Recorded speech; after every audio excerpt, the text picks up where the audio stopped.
Halo warga nobar yang umurnya masih muda tapi pinggangnya sudah lebih jompo daripada kai-kai. Kayak apa kabarnya bebuhan remaja encok? Kembali lagi bersama Mang Tobi, sang pengangguran profesional yang kali ini sedang sedikit meriang merindukan kasih sayang.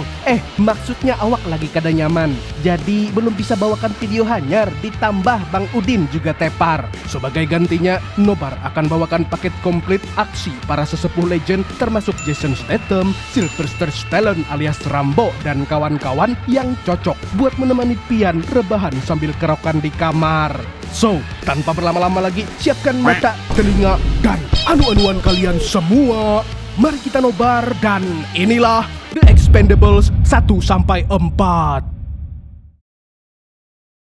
Film dimulai dengan penyanderaan kru kapal oleh sekelompok bajak laut di Teluk Eden, Somalia. Mereka mengancam akan membunuh Sandra kalau perusahaan yang mempekerjakan mereka tidak membayar uang tebusan yang diminta. Sang pemimpin bajak laut bahkan menyiarkan ancamannya itu lewat live streaming. Saat mereka bersiap untuk mengeksekusi kru kapal, sebuah tas berisi uang tiba-tiba dilemparkan tepat di depan mereka. Tak lama kemudian, seluruh tubuh bajak laut dikelilingi laser tembakan dari atas. Lalu kita diperlihatkan dengan wajah-wajah yang sangat familiar yang tergabung dalam tim tentara bayaran bernama The Expendables. Tim ini dipimpin oleh Abah Sylvester Stallone alias Barney. Anggotanya ada Mamang Jet Li alias Yin Yang si ahli bela diri, Hal Caesar spesialis alat berat, Toll Road si penghancur, Gunner si penembak jitu, dan Lee si Mamang botak idola kita semua. Meskipun sudah dikasih uang tebusan $3 juta, si bajak laut menuntut tambahan $2 juta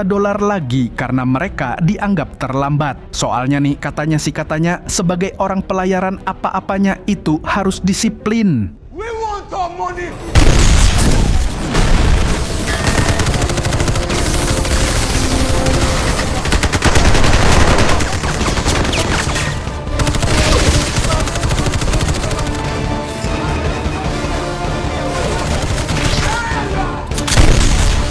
Tindakan Gunner yang sembrono dan tidak sabaran itu memicu baku tembak hebat hingga beberapa bajak laut berhasil ditumbangkan. Namun, begitu lampu dinyalakan, perompak yang selamat mengancam akan membunuh Sandra jika uang mereka tidak dikembalikan. Dan karena si perompak terlalu maruk dan banyak mau, Barney Chase pun menghabisi mereka semua dalam sekejap mata.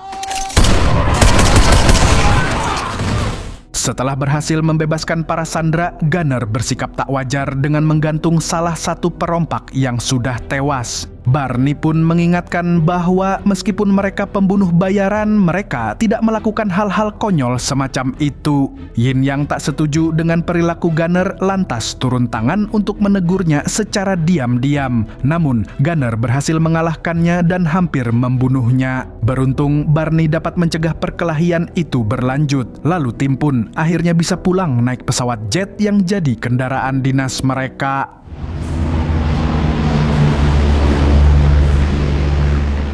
Besoknya, Lee mengunjungi pacarnya yang bernama Lacey karena udah kemut-kemut pengen kelon. Tapi dia malah dikejutkan dengan kemunculan selingkuhan Lacey yang bernama Wak. Merasa dikhianati, Lee pun sakit hati dan memilih untuk pergi.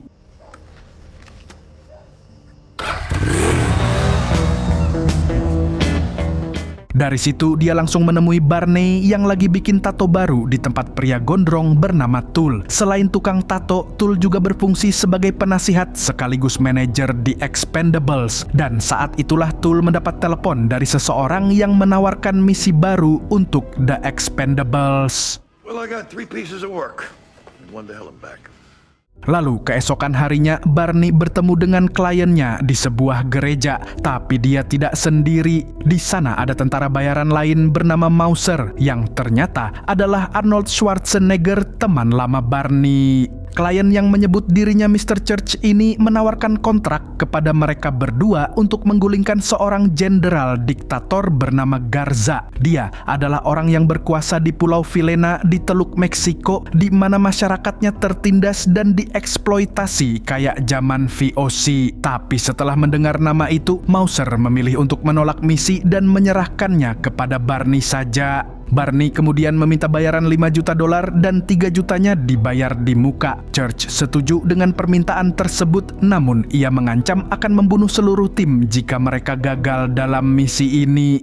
Di tempat lain, sebuah truk militer berhenti di istana dan melapor kepada Jenderal Garza. Inilah orangnya yang sepertinya lebih cocok kalau dipanggil Samidi. Di sini anggotanya melapor soal 3 pencuri yang mencoba menjual barang milik negara kepada warga asing. Samidi yang tidak berperi kemanusiaan ini pun memutuskan untuk mengeksekusi ketiganya. Namun, di saat yang bersamaan, seorang pria Amerika bernama James Monroe lebih dulu menghabisi para penyelundup tersebut. Dia mengungkapkan bahwa dirinya juga rugi kalau barang milik Samidi dicuri. You want your apes respect?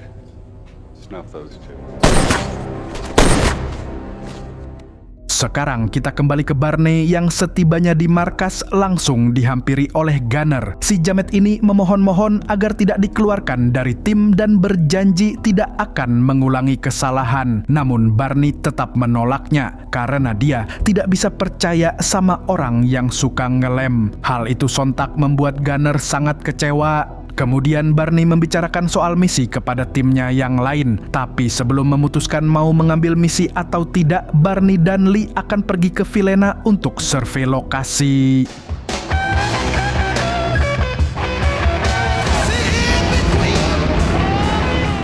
Singkat cerita, besoknya Barney dan Lee terbang ke Pulau Vilena. Setibanya di sana, Barney menyamar menjadi peneliti burung, sedangkan Lee sebagai fotografer burung yang akan mengabadikan burung-burung eksotis. Burung kuntul salah satu contohnya. Tepat saat mereka memasuki pedesaan, ternyata para tentara Samidi datang dan mengintimidasi warga. Hal itu menjadi kesempatan bagi Barney dan Lee untuk merekam kejadian, termasuk merekam James yang terlihat mengendalikan pasukan meski ia bukan seorang jenderal. Setelah tentara pergi, Barney dan Lee menuju sebuah bar. Di sini mereka bertemu Sandra yang merupakan kontak dari Mr. Church. Sandra kemudian membawa mereka menuju istana Samidi. Di perjalanan dia menceritakan bagaimana Vilena, pulau tempat mereka berada yang dulunya sangat indah. Namun, kedatangan orang Amerika yang membeli sumber daya alam dari Samidi telah mengubah segalanya. Kerjasama itu membuat pemerintahan Samidi berubah menjadi korup dan kejam, di mana setiap warga yang melawan akan dieksekusi secara tragis. Sementara di sisi lain terlihat James dan Samidi mengunjungi lahan yang akan dijadikan perkebunan daun singkong di Bromo. Ternyata bisnis haram itulah yang mereka jalani. Tapi di sini Samidi mulai tidak suka dengan James karena ia merasa James terlalu banyak ngatur dan songongnya setinggi langit. I am making you rich, and being wealthy is very good. Sementara itu, ketika Barney dan Lee hampir sampai di istana, Lee memutuskan untuk turun dari mobil. Dia beralasan ingin memantau situasi dari arah lain. He's very emotional.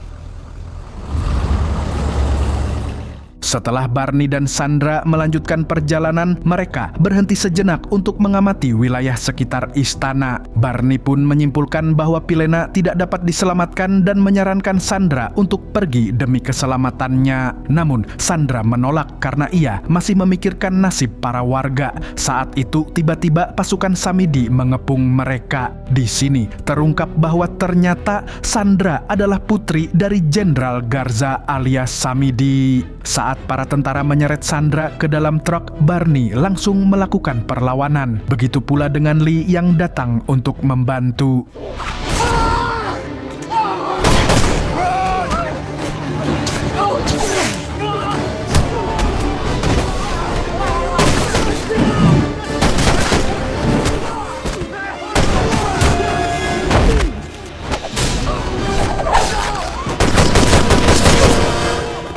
Ketiganya pun segera melarikan diri, namun di sisi lain James diberitahu tentang kejadian tersebut dan langsung tancap gas mengejar Barney CS.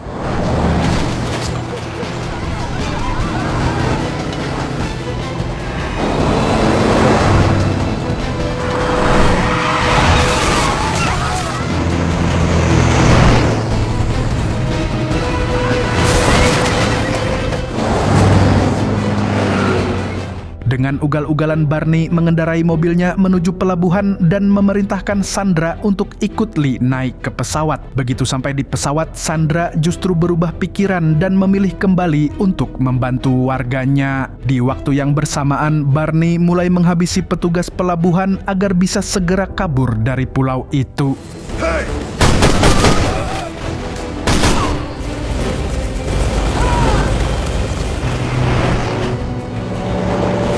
Setelah mengatasi petugas pelabuhan, Barney berlari ke pesawat sambil dikejar lusinan tentara.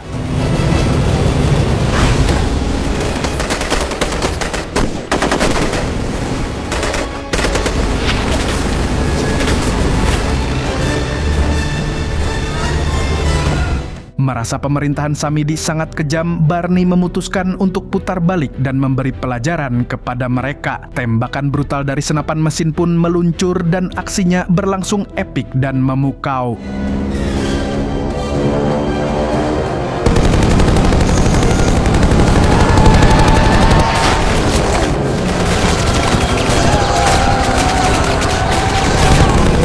Selain itu, dia juga melepaskan peluru super yang bisa meledakkan seluruh pelabuhan dalam sekali tembak.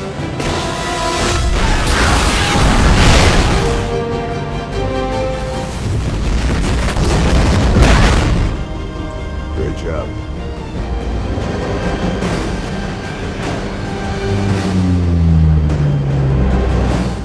Beberapa waktu kemudian, James yang selamat dari ledakan itu memanggil Samidi untuk menghadapnya. Di sini, dia khawatir dengan penyerangan Barney karena hanya 2 orang, tapi bisa mengalahkan puluhan pasukan dan lolos begitu saja. Untuk mengetahui lebih banyak tentang Barney, James memanggil seseorang yang mengaku tahu banyak tentangnya. Ternyata, orang tersebut adalah Gunner yang datang untuk bekerja sama dengan James. Dia berkhianat sebab kepalang benci setelah dikeluarkan dari The Expendables, dan di sini dia meminta bayaran tinggi meskipun masih magang. Bloody joke. Life's a joke. Shitbird! Back off, Peg. I'm gonna kill him. We need him. Keep your gum chewing trap shut and show some respect. Back off!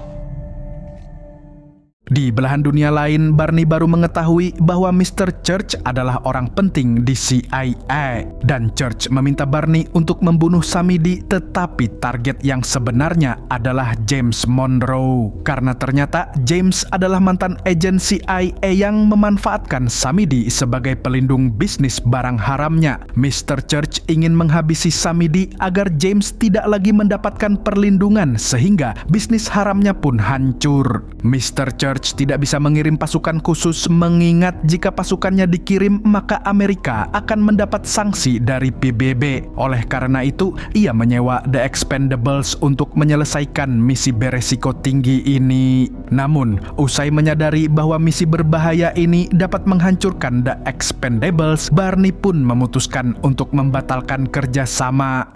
Besoknya, Lee mendatangi mantan pacarnya lagi, tapi saat bertemu, Lee melihat Lacey menjadi korban kekerasan dari Wak. Dan karena mamang botak satu ini masih belum move on dan masih sangat mencintainya, Lee mengajak Lacey menemui Wak yang sedang bermain basket. Saat Lee datang, awalnya si Wak Wow ini meremehkan Lee karena dia punya backingan sedangkan Lee sendirian. Tapi dia tidak tahu siapa yang dia hadapi. Lee pun mengajarkan Wak dan teman-temannya sebuah pelajaran berharga. Usai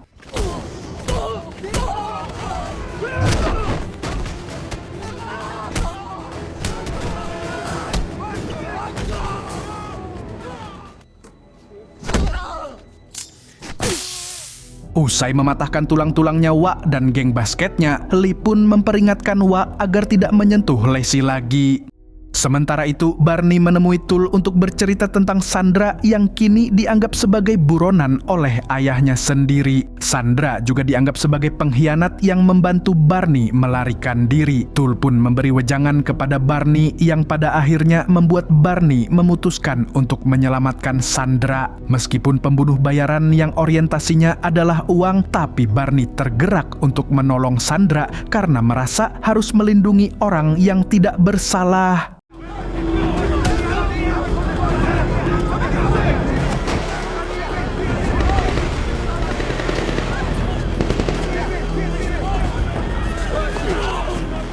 Di tempat lain, para tentara Samidi akhirnya berhasil menemukan Sandra. Sebelum Sandra dibawa ke ruang bawah tanah, Samidi sempat mengutarakan kekecewaannya terhadap sang anak. Begitupun dengan Sandra yang kekecewaannya jauh lebih besar, sebab sang ayah telah menjadi sosok seperti Dajjal yang dengan tega menindas rakyatnya sendiri. Setelah itu, Sandra langsung digiring ke ruang bawah tanah tempat dia disiksa dan dimintai keterangan tentang rencana Barney.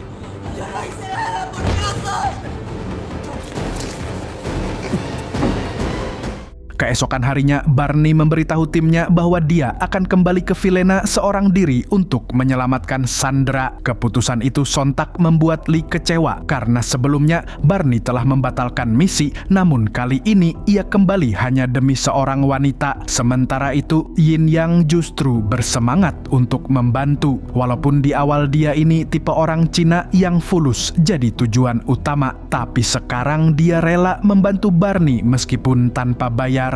Hal itu semata-mata karena dia setia kawan dan demi menyelamatkan orang yang tak bersalah. Saat Barney dan Yin Yang sedang di perjalanan menuju garasi pesawat jet, mereka tiba-tiba diserang oleh orang-orang yang dikirim oleh James.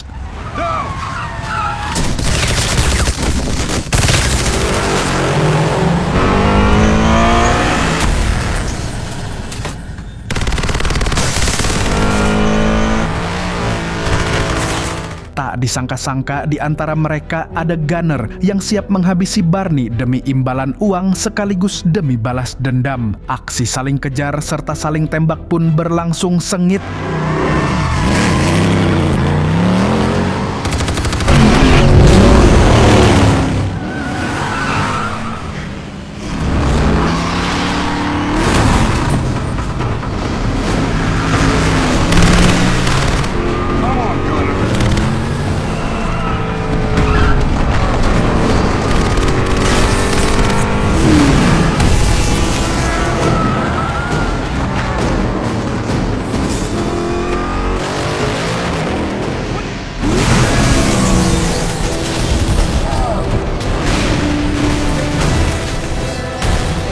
Sampai di sebuah pabrik, gunner yang dari awal punya dendam tersendiri dengan Yin Yang pun langsung menghajarnya secara brutal.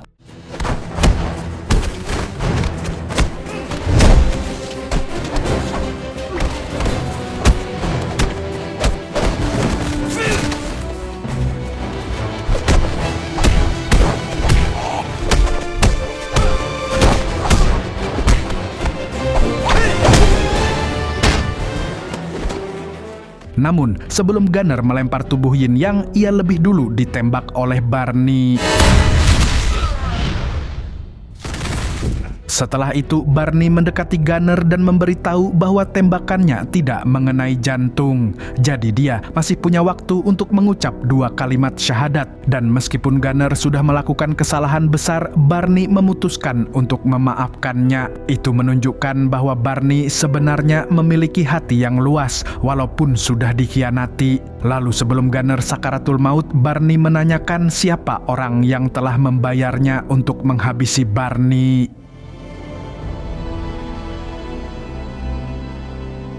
Setelah diberi banyak informasi oleh gunner, Barney dan Yin Yang bergabung dengan Lee, Caesar, dan Tol yang siap membantu tanpa pamrih. Tanpa buang-buang waktu lagi, mereka pun segera berangkat ke Vilena untuk menyelamatkan Sandra dan menghentikan kejahatan James.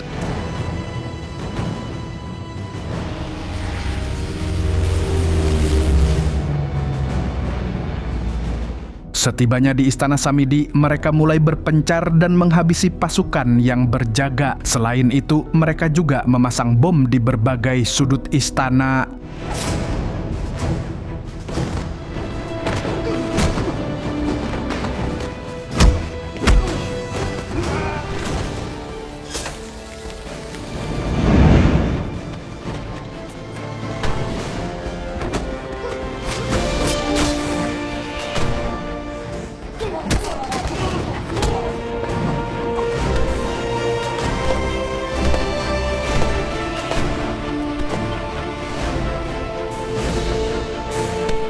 Sementara di sebuah ruangan, Samidi dan James tampak bersitegang karena James sudah melampaui batas dengan memperalat Sandra sebagai ancaman. Karena bagaimanapun juga, Samidi tetaplah seorang ayah yang sangat menyayangi putrinya. Sandra sendiri saat ini sedang dikurung dalam keadaan terikat dan mata tertutup. Dua penjaga yang ditugaskan untuk mengawasinya pun mulai menggodanya. Lalu saat dua jamet itu hendak menyiksa Sandra, tiba-tiba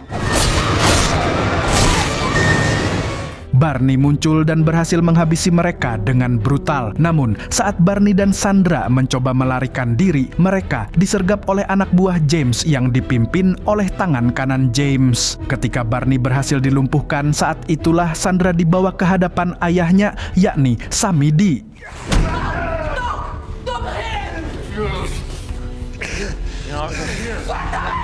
Seal the building. Dalam kondisi leher diikat, Barney diintimidasi tentang siapa yang telah menugaskannya untuk menghabisi James. Namun, Barney tetap bungkam yang membuat si botak naik pitam. Kemudian saat Barney terus mendapat penyiksaan, saat itulah teman-temannya muncul dan pertempuran epik pun dimulai.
Barney dan timnya berusaha menyelamatkan Sandra dengan menghadapi pasukan musuh. Ketika pasukan Samidi semakin banyak, saat itulah Caesar muncul dan menembaki mereka semua secara membabi buta.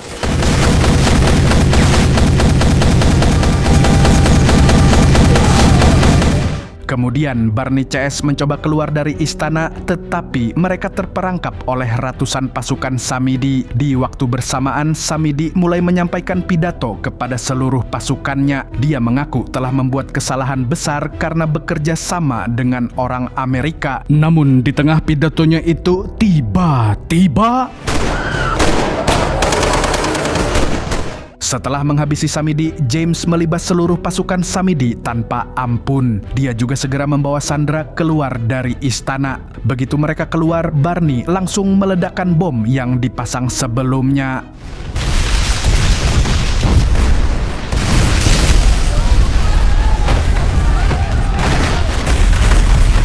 Dalam sekejap, istana pun hancur, begitu pula sebagian besar pasukan Samidi. Ledakan itu tidak hanya menghancurkan bangunan, tetapi juga menandai berakhirnya kekuasaan Samidi. Dan setelah itu, Perang Dunia Ketiga pun pecah.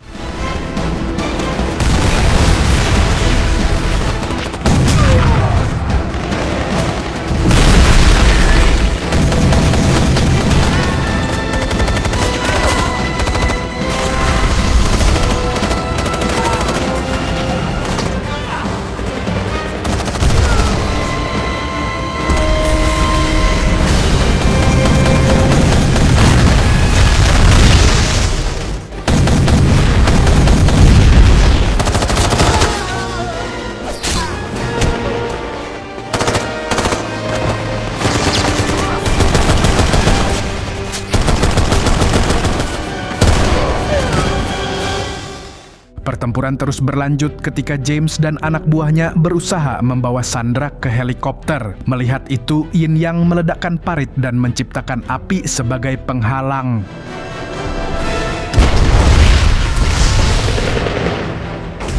Sayangnya, usaha tersebut gagal karena James dengan licik menggunakan pintu kayu sebagai jalan keluar, sehingga peperangan masih berlanjut dengan The Expendables melawan anak buah James.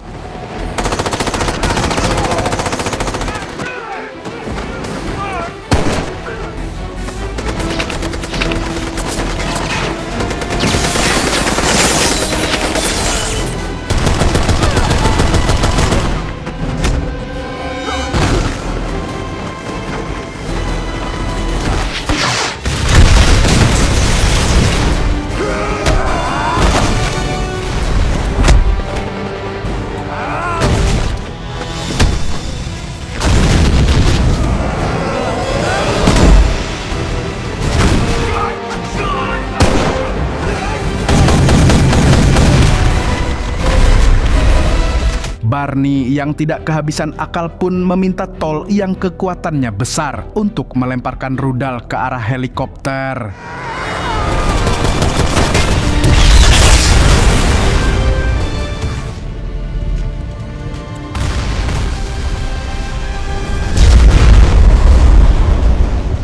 Barney pun berhasil menghancurkan helikopter dan menghentikan usaha James. Namun James belum menyerah dan terus mencoba membawa Sandra pergi sampai akhirnya dia dihentikan oleh Barney. Namun bukannya langsung menghabisi James, Barney memilih menurunkan senjata karena James mengancam akan menembak kepala Sandra. Tapi tak lama kemudian inilah yang terjadi. Dalam pertemuan jarak jauh ini, James mengakui bahwa dia adalah penyebab semua kekacauan di Vilena. Dia seorang mantan agen CIA yang dikeluarkan sebab memilih berbisnis barang haram yang duitnya lebih besar dibanding gaji sebagai agen. Barney lalu menegaskan bahwa misinya bukan untuk membunuh James, melainkan untuk menyelamatkan Sandra.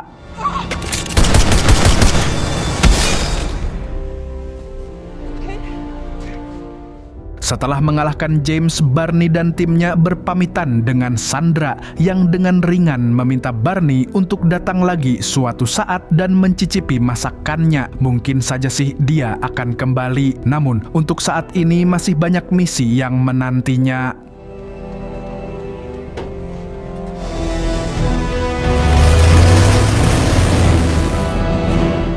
Di akhir film terlihat The Expendables berkumpul dan di sini Lee memperlihatkan keahliannya dalam melempar pisau. Sebuah pertunjukan yang menandai bahwa meskipun satu misi besar selesai, petualangan mereka masih belum berakhir. The Expendables 2.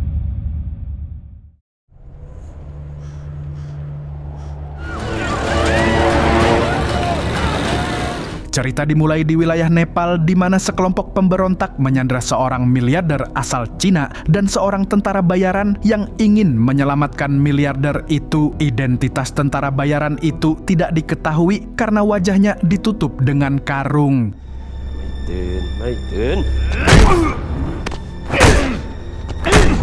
Tidak lama kemudian datanglah para jagoan kita yang tergabung dalam tim tentara bayaran elit bernama The Expendables. Dan masih sama seperti sebelumnya, tim ini dipimpin oleh Barney dan beranggotakan Lee si Mamang Botak, Yin Yang, Danny the Dog, Gunnar Jensen yang ternyata masih hidup karena di film pertama dia sempat sakaratul maut, Toll Road dan juga Hellraiser. Dan kali ini mereka disewa untuk menyelamatkan sang miliarder asal Cina yang nggak cuman punya toko tapi punya perusahaan besar. Dengan menggunakan kendaraan lapis baja dan senjata berat, mereka langsung menyerbu markas musuh secara brutal dan ugal-ugalan.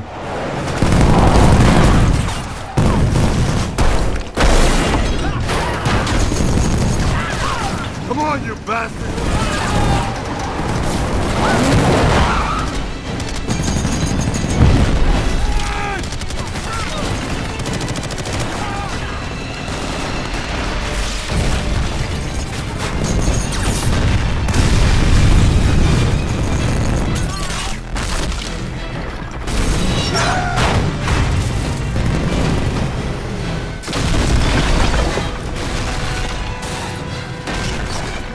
Baru datang mereka sudah menumbangkan banyak pasukan pemberontak dengan mudah. Lalu saat mereka berpencar, Barney dan Lee diserang dari udara oleh sebuah helikopter. Untuk mengatasinya, Barney dengan ide randomnya memutuskan menggunakan sepeda motor untuk menghancurkan helikopter tersebut. Sementara itu, anggota tim lainnya berhasil memasuki markas utama dan segera menghabisi para penjaga.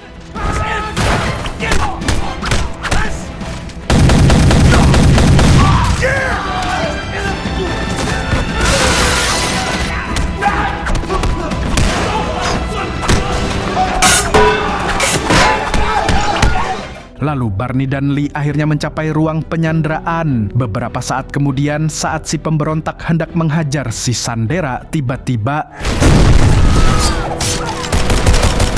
setelah melumpuhkan para penjaga, mereka akhirnya menemukan dan membebaskan sang Sandera. Saat karung dibuka, ternyata orang yang diselamatkan adalah Trench Mauser, seorang tentara bayaran sekaligus teman lama Barney. Barney kemudian menawarkan untuk keluar bersama, namun Mauser mengatakan bahwa ia akan keluar melalui arah lain.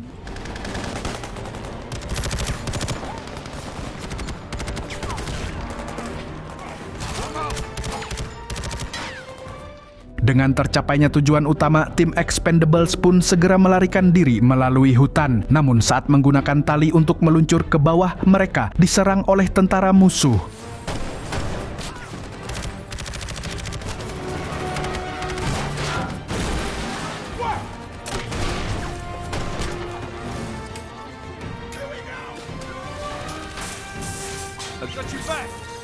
Naas Barney terkena tembakan, lalu Lee berusaha menyelamatkannya. Saat mereka terjatuh, tiba-tiba pasukan tentara itu mengepung mereka berdua. Hingga tak lama kemudian, beruntung mereka diselamatkan oleh Billy, anggota baru dari tim Expendables sebagai sang sniper handal. Dengan keahliannya yang mampu membidik target dari jarak 3.500 meter, Billy menembaki para tentara menggunakan senapan sniper dengan tepat sasaran. Sementara itu, anggota tim lainnya terus melarikan diri menggunakan speedboat sambil dibayang-bayangi oleh pasukan musuh.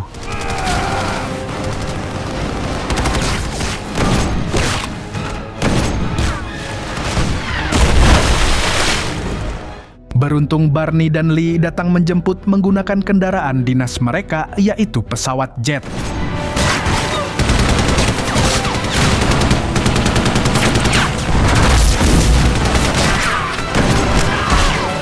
Namun naas, salah satu tentara musuh berhasil menyelundup masuk ke pesawat. Sontak Barney pun melepas setir pesawat untuk menghabisinya.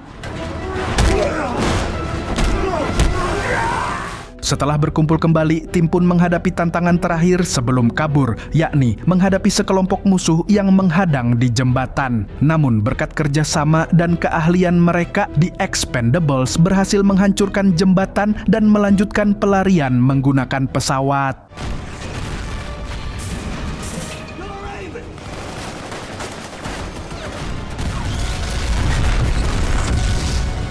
Akan tetapi rintangan belum berakhir. Mereka nyaris menabrak dinding bendungan, tapi Barney berhasil mengendalikan pesawat dengan manuver tajam hingga melewati bahaya tersebut dengan selamat.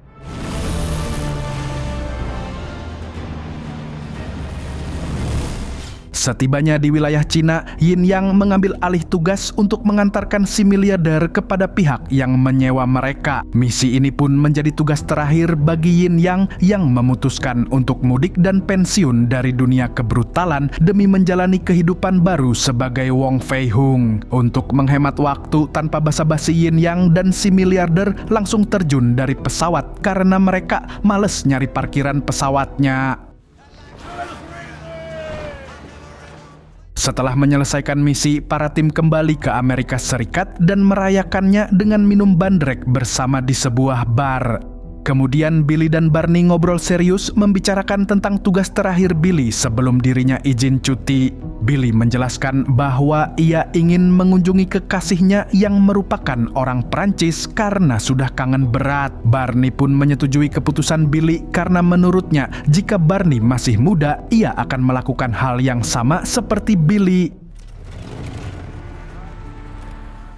Setelah itu, Barney pergi ke bandara untuk mengecek pesawatnya. Namun tanpa diduga, Mr. Church sudah menunggunya di sana. Ia langsung menagih uang sebesar $5 juta yang seharusnya dikembalikan oleh Barney. FYI, di film pertama, Mr. Church sebenarnya hanya memberikan misi sederhana, yaitu membunuh seorang diktator. Tapi kenyataannya, Barney dan tim justru membasmi si diktator beserta seluruh pasukannya. Sebagai konsekuensi, Mr. Church menyuruh Barney untuk menjalankan satu misi lagi. Dan jika ia berani menolak, maka Barney akan dipenjara. Misi kali ini adalah mengambil sebuah paket rahasia yang tersimpan dalam brankas di bangkai pesawat militer Cina yang ditembak jatuh di pegunungan Albania. Barney tak hanya akan ditemani oleh tim Expendables, tetapi juga harus bekerja sama dengan utusan dari Mr. Church yang akan menemuinya di sebuah kolong jembatan. Be there at 7.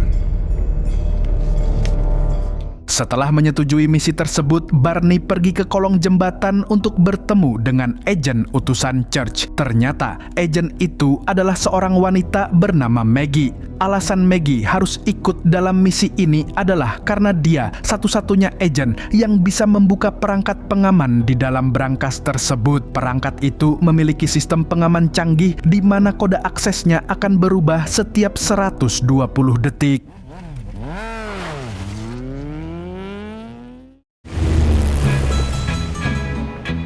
Keesokan paginya, mereka berangkat menuju pegunungan Albania dengan menggunakan pesawat. Dalam perjalanan, Billy sempat bercerita kepada Maggie tentang masa lalunya, di mana dia pernah bertugas sebagai sniper dalam pertempuran sengit di sebuah lembah. Banyak rekannya gugur dalam misi itu. Meskipun Billy berhasil selamat, ia justru mengalami pengalaman traumatis, yaitu komandannya sendiri menembak mati anjing kesayangan Billy sebagai hukuman. Sejak saat itu, Billy memutuskan keluar dari militer dan bergabung dengan tim Expendables.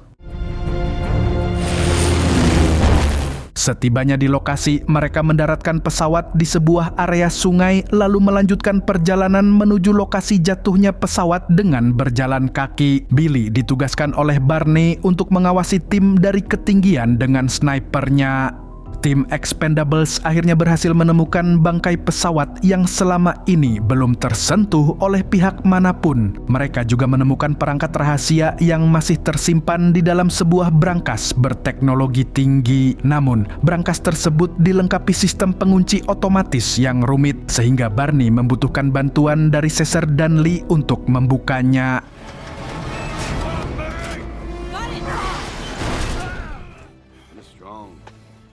Setelah berhasil mendapatkan data dari perangkat tersebut, tim Expendables memulai perjalanan pulang. Namun, di tengah perjalanan, mereka tiba-tiba dihadang oleh sekelompok tentara bayaran yang dipimpin oleh villain bersama tangan kanannya Hector yang sekilas mirip banget sama Mamang Yuri Boyka. Mereka juga membawa seorang sandera yang ternyata adalah Billy yang tertangkap saat sedang mencari posisi pengintaian di dataran tinggi. Villain kemudian mengancam Barney dan timnya. Ia memerintahkan mereka untuk menyerahkan semua senjata beserta data dari perangkat tersebut. Dan jika tidak, Billy akan dieksekusi di tempat. Tak ingin nyawa Billy terancam, Barney pun terpaksa menyerahkan semua senjata.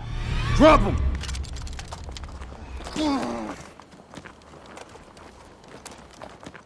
Setelah mendapatkan yang ia inginkan, villain mengungkapkan bahwa dirinya adalah pemimpin dari kelompok kriminal bernama The Sang, yaitu sebuah organisasi kejam yang mewajibkan setiap anggotanya memiliki tato kambing di leher sebagai identitas. Namun, meskipun Barney sudah menyerahkan semua yang diminta, villain tetap mengakhiri nyawa Billy dengan menggunakan belati milik Barney sendiri. Setelah itu, villain dan anak buahnya kabur menggunakan helikopter. Barney lantas segera menghampiri Billy yang sekarat. Dalam kondisi sakaratul maut, Billy sempat memberikan sepucuk surat kepada Barney untuk kekasihnya. Ia meminta agar Barney menyerahkannya setelah ia tiada. Setelah Billy menghembuskan napas terakhir, Barney dan tim mengubur jasad Billy lalu tahlilan bersama. Momen itu pun menjadi titik balik di mana Barney memberikan perintah pada timnya bahwa mereka harus mendapatkan villain dan membalas kematian Billy dengan lebih brutal dan sadis. Track him, find him, kill him. Setelah itu, berkat perangkat yang direbut dari tim Expendables, Villain dan kelompoknya berhasil menemukan lokasi tambang yang diperkirakan menyimpan sekitar 5 ton plutonium. Kemudian, Villain memerintahkan Hector untuk menculik dan memaksa ratusan warga desa untuk kerja rodi menggali gudang itu dikarenakan dalam waktu 3 hari akan ada pembeli yang siap membayar mahal untuk plutonium tersebut. 3 days. I have people ready to pay 4 million a kilo now. Di sisi lain, Barney dan tim mulai melacak pergerakan Villain melalui radar pesawat. Di saat yang sama, Mr. Church menghubungi Barney untuk menanyakan keberadaan data perangkat. Namun, Barney yang sedang berduka langsung menyalahkan Church atas kematian Billy dan menyindir bahwa Church mengirim tim Expendables karena takut turun tangan sendiri. Setelah itu, Barney mendaratkan pesawat mereka di sebuah peternakan lalu melanjutkan perjalanan darat menggunakan mobil truk. Mereka kemudian tiba di sebuah klub malam tempat Barney dan Lee menghadapi beberapa anggota desang dan memaksa mereka memberikan informasi tentang lokasi Villain. Setelah mengetahui lokasi tambang, Barney meminta Lee kembali ke pesawat untuk mengambil semua senjata mereka, sementara Barney dan anggota lain langsung menuju tambang. Dalam perjalanan, mereka melewati kota tua yang sudah lama ditinggalkan. Dan karena hari sudah memasuki waktu maghrib, mereka memutuskan untuk menunaikan ibadah sholat maghrib berjamaah sekaligus bermalam di salah satu bangunan kosong. Keesokan harinya, saat hendak melanjutkan perjalanan, mereka tiba-tiba disergap oleh pasukan desang yang langsung melepaskan tembakan tanpa aba-aba.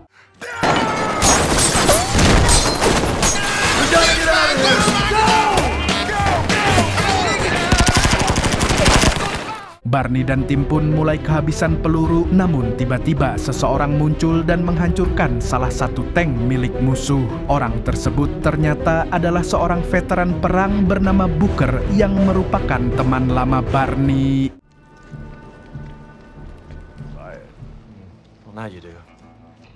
Barney berterima kasih atas bantuan Booker yang ternyata sedang menjalankan misi mengamati aktivitas mencurigakan di kawasan tersebut. Setelah membantu, Booker pergi meninggalkan mereka. Dalam perjalanan memburu Villain, The Expendables menemukan sebuah desa yang penduduknya tiba-tiba menembaki The Expendables. Namun semua tembakan mereka meleset jauh. The mission is 5 miles. Put down guns! That's not happening! Penduduk yang menembaki The Expendables ternyata semuanya adalah wanita. Pantesan Women. Maggie yang juga seorang wanita menenangkan para wanita tersebut dan menjelaskan maksud kedatangan mereka ke sini untuk menghabisi desang. Dengan mengetahui hal itu, salah satu dari wanita itu mengajak Barney untuk melihat anak-anak yang mereka sembunyikan agar terhindar dari desang. Wanita itu juga menjelaskan bahwa para pria desa telah ditawan dan dipaksa bekerja sebagai budak, sementara para wanita dan anak-anak hidup dalam ketakutan karena mengetahui desang sewaktu-waktu akan menangkap mereka juga. Menyadari situasi tersebut, Barney dan tim pun menyusun sebuah rencana. Mereka memutuskan untuk bersembunyi sementara waktu di desa tersebut sambil menunggu kedatangan desang. Beberapa jam kemudian, pasukan desang akhirnya tiba di desa untuk menculik penduduk yang tersisa. Namun saat itulah tim Expendables yang sudah bersiap langsung melancarkan serangan. And a knife.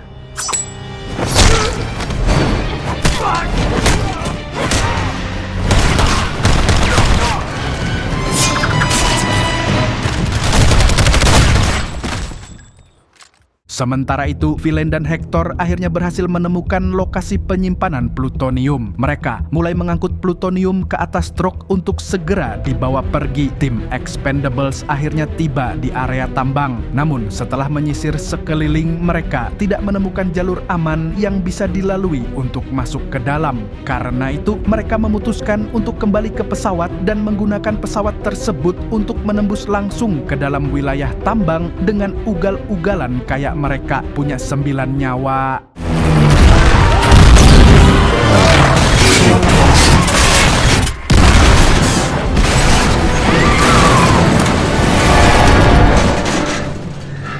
You're gonna need a new plane.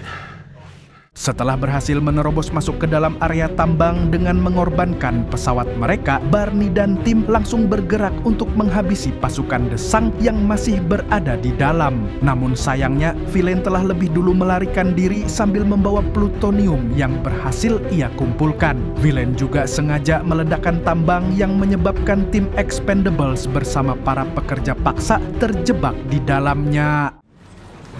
We're gonna be here a while. Salah satu anggota tim kemudian berinisiatif untuk membuat bom darurat menggunakan fosfat yang kebetulan ditemukan di dalam tambang. Namun sayangnya bom tersebut gagal meledak. Situasi semakin kritis hingga akhirnya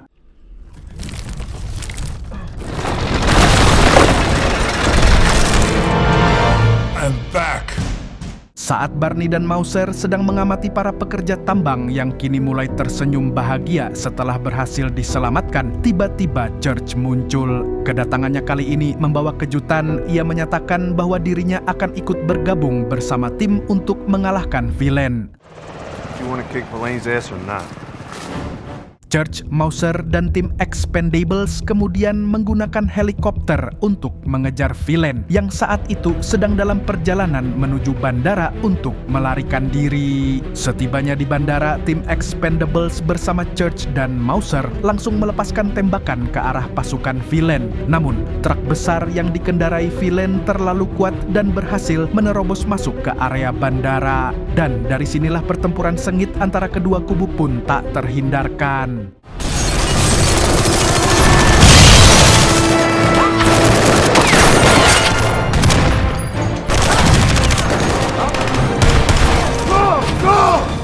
Di tengah pertempuran yang semakin memanas, Barney fokus mengejar villain yang mencoba kabur. Sementara itu, Lee berusaha mengejar Hector yang saat itu sedang memindahkan plutonium ke dalam pesawat untuk melarikan diri. Lee dan Hector akhirnya terlibat duel 1 lawan 1. Di awal pertarungan, Lee sempat kewalahan dan dihajar habis-habisan oleh Hector. Namun, dengan kecepatan dan teknik bertarungnya, Lee berhasil membalikkan keadaan. Ia menghajar balik Hector dengan serangan bertubi-tubi hingga akhirnya berhasil mengalahkannya.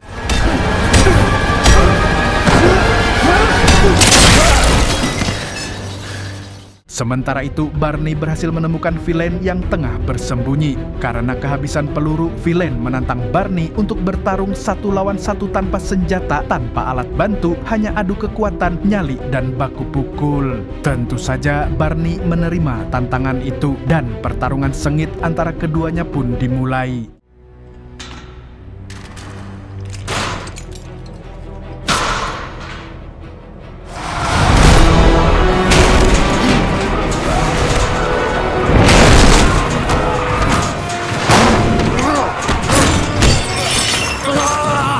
Time to wrap this up. Dalam pertarungan tersebut, villain tiba-tiba mengambil belati milik Barney, senjata yang dulu ia gunakan untuk membunuh Billy. Melihat itu, amarah Barney memuncak. Ia segera meraih sebuah rantai yang tergantung di sekitar gudang dan mengayunkannya ke arah villain. Barney akhirnya berhasil merebut kembali belatinya, lalu menggunakannya untuk mengakhiri nyawa villain untuk membalas kematian Billy sekaligus menuntaskan misinya.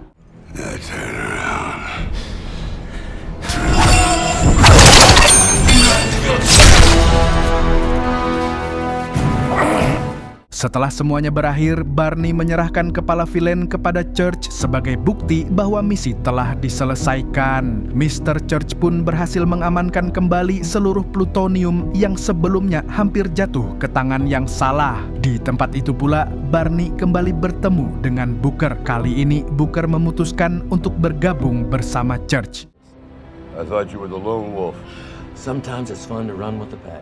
Sebagai bentuk apresiasi karena Barney telah menyelesaikan tugas dengan baik meskipun di luar dari rencana awal, Church akhirnya menghadiahkan sebuah pesawat bekas kepada tim Expendables. Film diakhiri dengan Barney menemui kekasih Billy. Sebagai bentuk penghormatan, Barney menyerahkan surat cinta peninggalan Billy beserta uang ratusan ribu dolar yang menjadi hak Billy atas jasa dan pengorbanannya. Sebagai pemimpin yang amanah, Barney memastikan bahwa pengorbanan Billy tidak akan pernah sia-sia. Dan film pun tamat, tidak bersambung ke The Expendables 3. Film dibuka dengan kereta lapis baja yang mengangkut seorang buronan menuju penjara Denzali, tempat para penjahat kelas kakap dikurung. Dari udara, sebuah helikopter yang ditumpangi Barney dan tim Expendables memantau pergerakan kereta tersebut. Usut punya usut, mereka tengah menjalankan misi penyelamatan buronan di dalam kereta. Sementara itu, 3 anggota lain yakni si Mamang, Botak Lee, Tol, dan Gunner bersiap untuk memulai penyerangan. Mereka mengawali aksi dengan menembaki para penjaga kereta yang menyerang balik dengan senjata berat.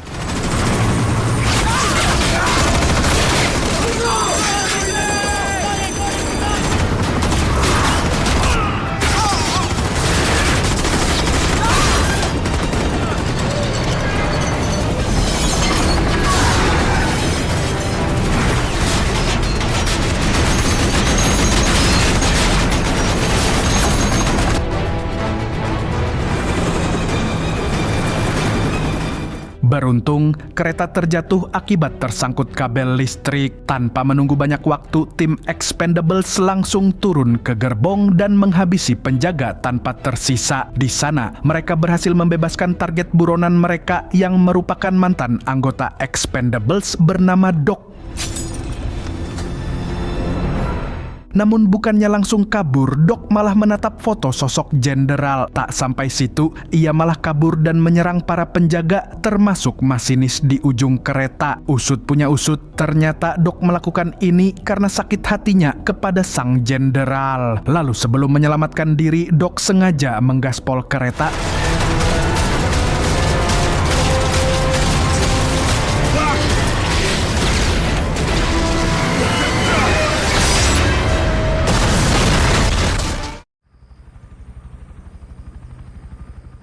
Selepas menghancurkan penjara, mereka pergi ke landasan untuk berganti pesawat. Di sini terungkap bahwa Doc adalah angkatan pertama di Expendables dan merupakan salah satu pendiri yang masih hidup. Where are our guys? Gone.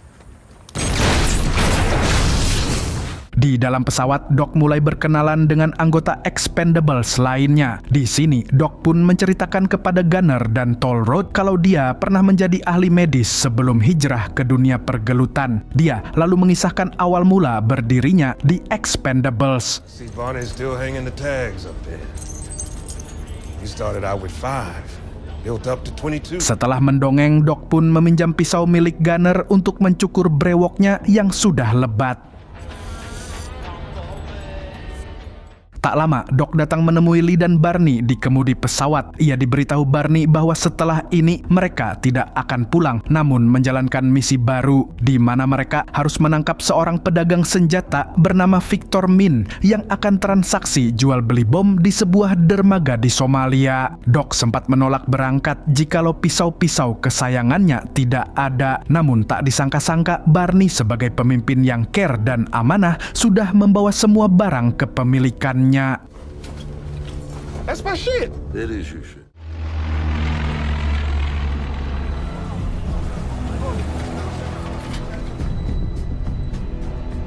Singkat cerita, Barney CS akhirnya tiba di Somalia dan di sana mereka bertemu dengan Caesar. Nah, untuk mencapai lokasi selanjutnya, beliau-beliau ini kepikiran ide brilian bin jenius untuk menyamar menjadi gerombolan nelayan.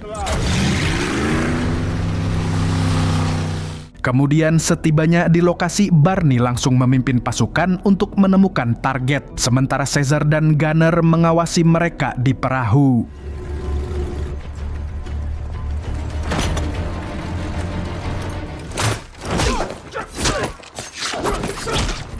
Watch your overhead. Setelah membogem beberapa penjaga, mereka pun berpencar. Barney dan yang lainnya bersembunyi di balik sebuah kargo, sementara Doc dengan kelincahannya menuju ke alat berat crane.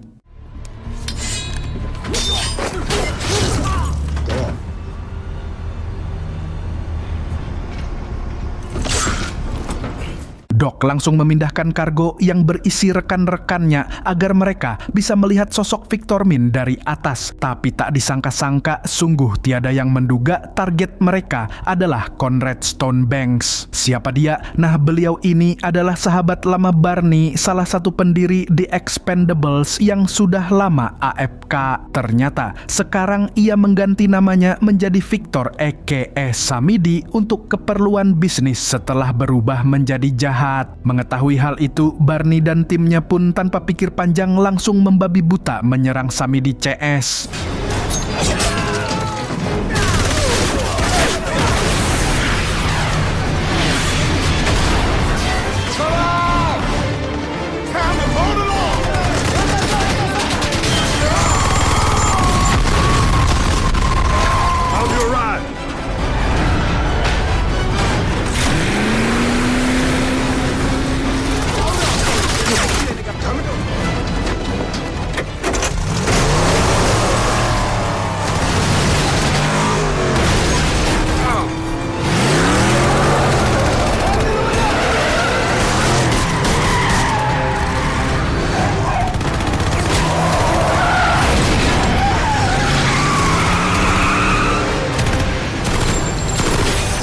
Not gonna fit. Always negative.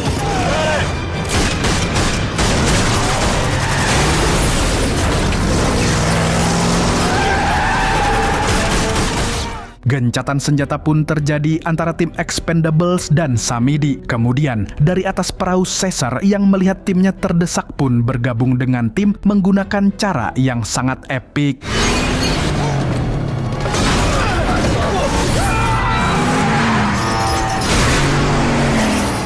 Meski truk sempat tersangkut rantai dan mendapat serangan bertubi-tubi dari musuh, mereka berhasil melawan balik dan selamat. Namun tanpa mereka sadari, Samidi sedang mengintai dari atas. Dia juga hendak menembak kepala Barney. Namun, ia justru melakukan hal ini.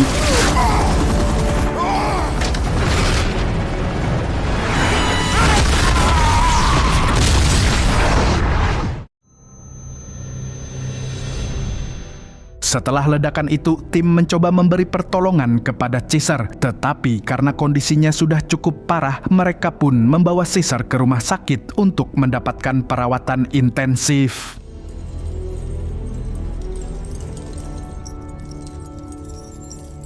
Di rumah sakit, Barney meninggalkan cincin keberuntungannya untuk Caesar. Ia kemudian bertemu dengan teman lamanya, yaitu Trench, dan menceritakan bahwa Samidi masih hidup. Mendengar hal itu, Trench menyarankan Barney untuk pensiun saja. Namun Barney menolak dan pergi begitu saja. Di luar rumah sakit, Barney bertemu dengan kepala operasi CIA bernama Drummer yang langsung memarahinya karena gagal menghabisi Samidi. Di sini, Drummer tampak kecewa karena Barney gagal menangkap Samidi. Dia memberi Barney kesempatan sekali lagi dan jika gagal lagi, maka tidak akan ada ampun baginya. Sebelum pergi, Drummer mengingatkan Barney agar tidak stres atau dirinya bisa-bisa kena stroke. Your men are shot to shit. Don't worry about it. I'll handle it, Joe. Mind?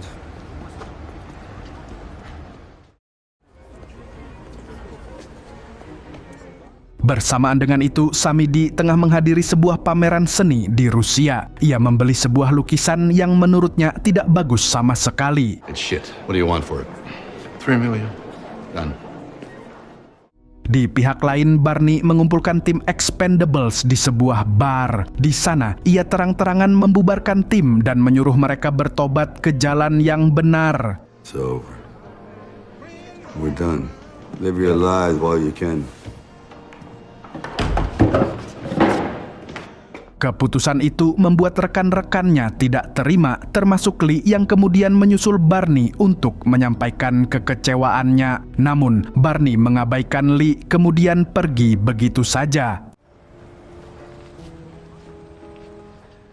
Beberapa hari setelahnya, Barney pergi ke Las Vegas untuk menemui teman lamanya yang bernama Bonaparte. Dia ingin meminta bantuan untuk membentuk tim baru. Dengan syarat mereka harus muda, kuat, dan berpengalaman, udah kayak syarat loker Konoha aja. Orang pertama yang direkrut adalah Thorn, seorang pendaki tebing. Bukan pendaki biasa, ia juga hacker handal yang pernah meretas sistem satu kota. Oh, that's not him. That's him.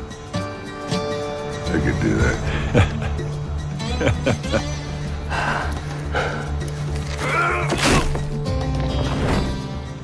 Lanjut ke New York, mereka merekrut anggota kedua, yaitu Luna. Dia bekerja di sebuah diskotik sebagai petugas keamanan yang punya keahlian baku hantam.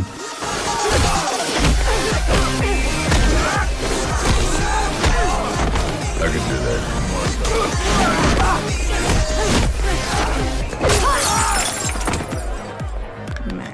Tiba di Arizona, mereka hendak bertemu kandidat lain yang bernama Felipe Silva. Namun siapa sangka pria yang berpenampilan seperti ninja dari Konoha itu ternyata bernama Galgo. Dia adalah mantan pasukan khusus yang sangat ingin bekerja sama dengan Barney. Sontak Bonaparte pun mengajak Barney pergi karena Galgo terlalu tua untuk misi ini. Gago, this shit has got I to gotta stop. go. This is the third time this month.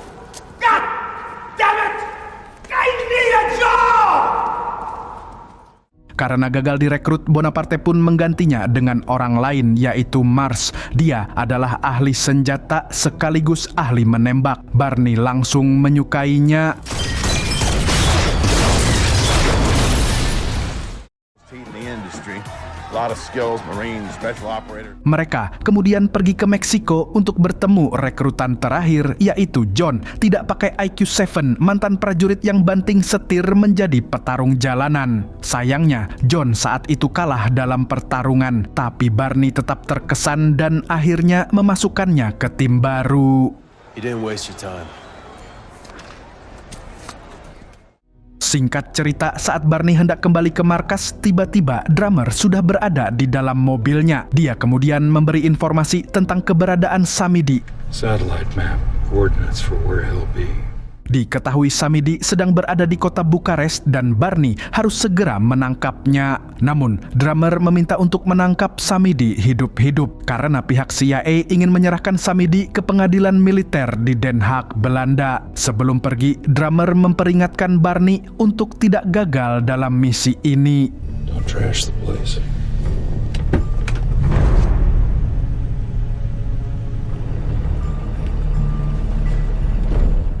Tanpa membuang waktu lagi, Barney langsung mengumpulkan tim barunya di pagi hari. Namun, dia kembali didatangi oleh tim lamanya, yaitu Lee, Gunner, Doc, dan Toll Road. Mereka masih tidak terima karena dibubarkan. Apalagi kini Barney membentuk tim baru tanpa memberitahu mereka. Doc bahkan sengaja mengejek tim baru sebagai tim yang amatir. Sontak, hal tersebut menimbulkan ketegangan di antara mereka. Who you calling asshole, Grandpa? You want to dance, big guy? Lee kemudian mengajak yang lain untuk pergi saja. Namun sebelum angkat kaki, Lee memamerkan skill lempar pisaunya kepada para pemuda itu. Tak berselang lama, Barney dan tim barunya pun berangkat menggunakan pesawat The Expendables. Dan pilot kali ini adalah Trench. Lalu di dalam pesawat, John bertanya kepada Barney kenapa dia sangat ingin menangkap Samidi. Barney pun langsung memberikan dokumen dari drummer yang berisi semua bukti kejahatan Samidi. Ketika John membuka dokumennya, dia melihat semua hal jahat, tak berperi kemanusiaan, dan tak beradab yang dilakukan mafia tersebut. Tak sampai di situ, dia juga melihat tato The Expendables di tangan Samidi. Pada waktu yang sama, Lee dan yang lainnya sedang menggalau di rumah masing-masing. Mereka bingung harus melakukan apa karena sejak timnya dibubarkan, mereka resmi menjadi pengangguran kayak saya. Keesokan harinya, Barney CS tiba di Bukares untuk mengawasi pergerakan Samidi dan orang-orang terdekatnya.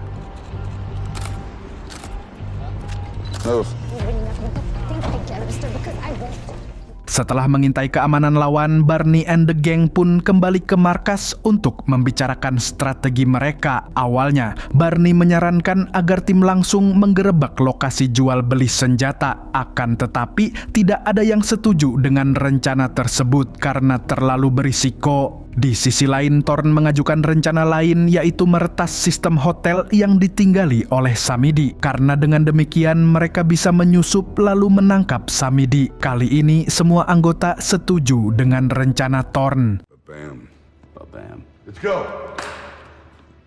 Lalu ketika hari sudah larut, Barney dan timnya pun mulai bergerak. Barney dan Luna masuk melalui saluran air yang terhubung langsung dengan Hotel Samidi.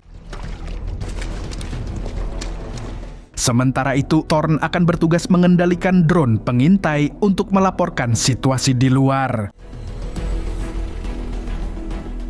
Sedangkan John dan Mars bertugas untuk masuk lewat pintu akses yang telah dihack oleh Thorne. Good to go. Tak berselang lama, pembeli senjata Samidi tiba-tiba muncul. Dia adalah Goran Fata, seorang mafia lokal yang tertarik dalam bisnis senjata. Kemunculannya yang mendadak membuat Barney dan kawan-kawan mempercepat aksinya. Mereka mulai menghabisi para penjaga dan langsung membidik ke arah Samidi CS. Setelahnya, Thorne mematikan listrik hotel lalu baku tembak pun terjadi.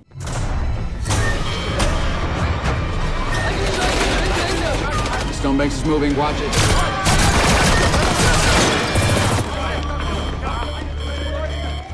Thorne juga telah menutup akses untuk semua pintu keluar sehingga Samidi tidak bisa kabur kemanapun. Kemudian giliran Luna yang bertindak. Dia langsung menghajar Samidi dan anak buahnya.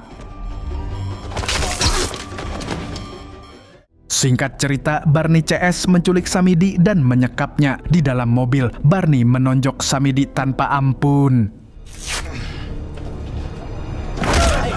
Di sini, Samidi terus mengoceh membuat Barney semakin emosi dan menjadi lengah. Tanpa sepengetahuan Barney CS, anak buah Samidi sedari tadi mengintai dengan helikopter. Ternyata, Samidi membawa pelacak GPS sehingga timnya bisa menyusul.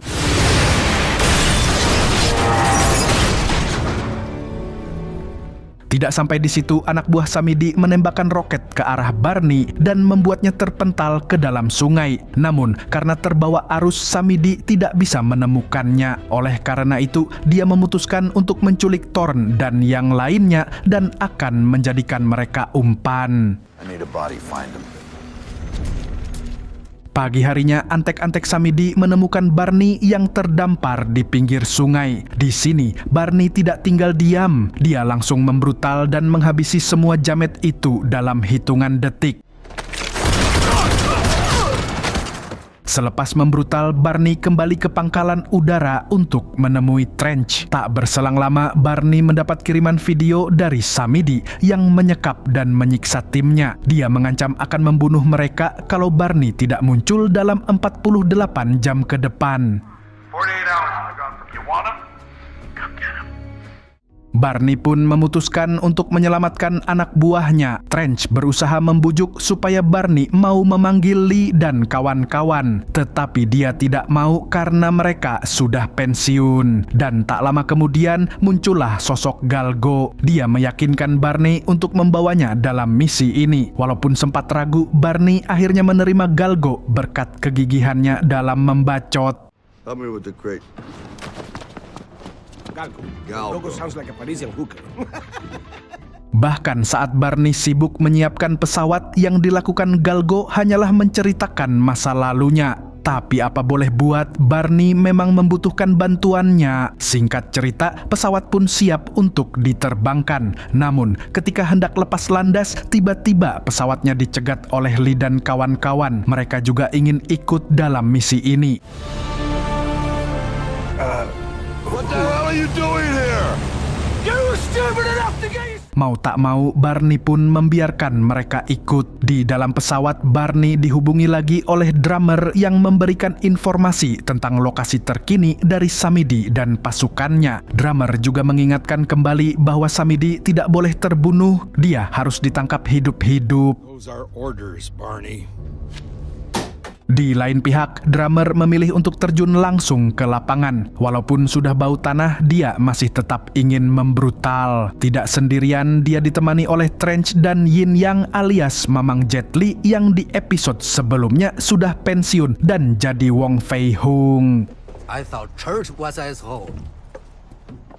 Pada waktu yang sama, tim Barney sudah tiba di hutan dekat persembunyian Samidi. Sambil berjalan, Barney bertanya kepada Galgo kenapa dia pensiun dari militer dan ditinggalkan oleh pasukannya. Ternyata Galgo bukan ditinggalkan karena bodoh, justru teman-temannya meninggal di medan perang dan dia adalah satu-satunya yang masih hidup. Everybody died except me. Mereka kemudian memantau persembunyian Samidi, tapi anehnya tidak ada pasukan penjaga di sana. Barney CS pun segera masuk dan menyelamatkan tim barunya. Namun, yang tidak dia sadari, gedung tersebut telah dipasang peledak di setiap sudutnya. Dan mereka hanya memiliki 45 detik untuk keluar. Get out of there, you got. How about 45? Thorn pun tidak tinggal diam, dia langsung mengambil alat penangkal sinyal milik Gunner untuk memblokade jaringan di peledak milik Samidi. Berkat kemampuan hackingnya, Thorn berhasil mematikan semua bom di gedung itu. Focus. Got it. Tapi masalah tidak berhenti di situ saja. Bom tersebut masih bisa meledak jika alat milik Gunner mati. Di sisi lain, Samidi juga telah mengirim ribuan pasukan dari Asmenistan untuk mengepung Barney CS. Tidak hanya dikepung, mereka juga memiliki konflik internal antara tim senior dan junior. Di sini, Barney sebagai pemimpin yang bijak berusaha menjadi penengah. We just may get out of this alive. Barney memotivasi anggotanya bahwa jika mereka bersatu, mereka pasti akan memenangkan pertempuran ini. Setelah semuanya tenang, Barney langsung membagikan senjata dan menjelaskan strategi untuk keluar yang intinya adalah maju terus pantang modar.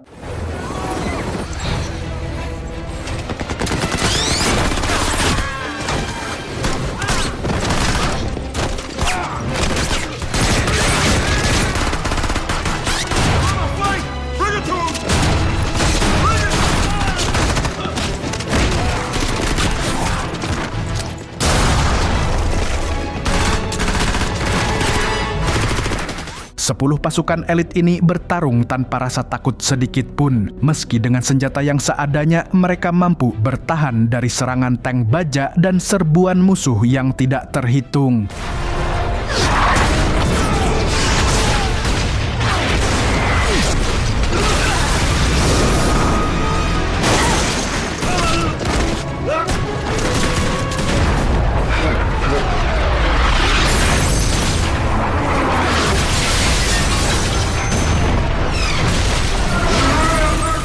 Beruntung, drummer datang tepat waktu. Dia bersama dengan Trench dan Yin yang membantu lewat serangan udara.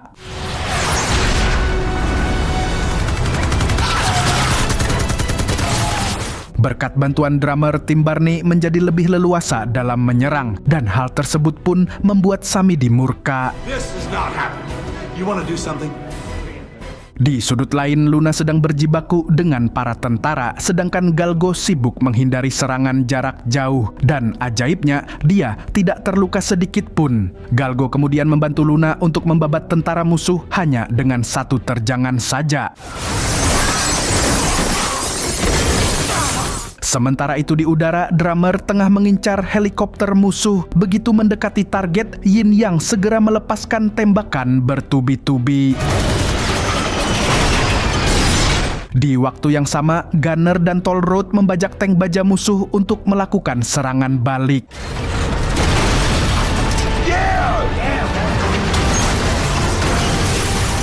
Saat perang sedang sengit-sengitnya, Samidi kembali mengutus anak buah. Kali ini dipimpin oleh pria bongsor, sebut saja Paijo.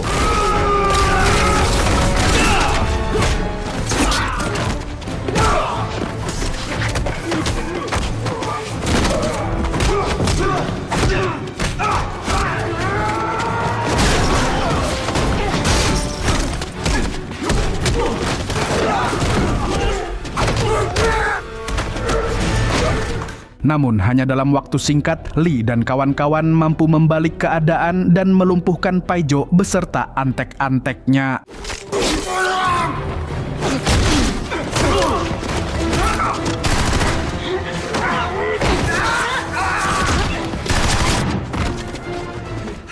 Sayangnya, bala tentara Samidi terus berdatangan seolah-olah ini adalah medan perang dunia. Padahal yang mereka lawan hanyalah 13 orang. Oleh karena itu, Barney segera menyuruh semua anggotanya untuk naik ke atap agar bisa masuk ke helikopter milik Drummer.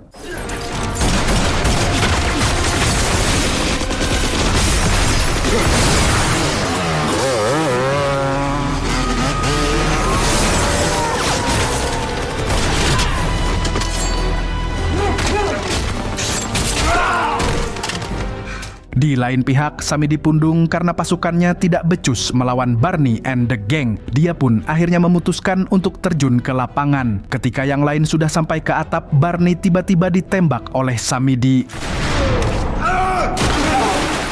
Samidi kemudian mengajaknya gelut dengan tangan kosong. Sebagai seorang legenda hidup, tentu saja Barney menerima tantangannya.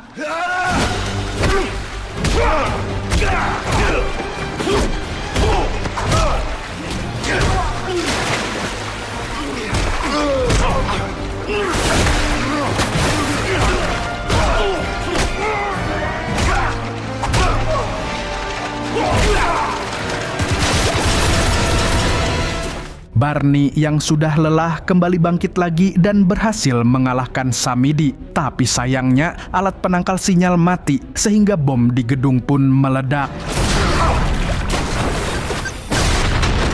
Tanpa berpikir panjang, Barney langsung berlari ke helikopter sebelum gedungnya roboh.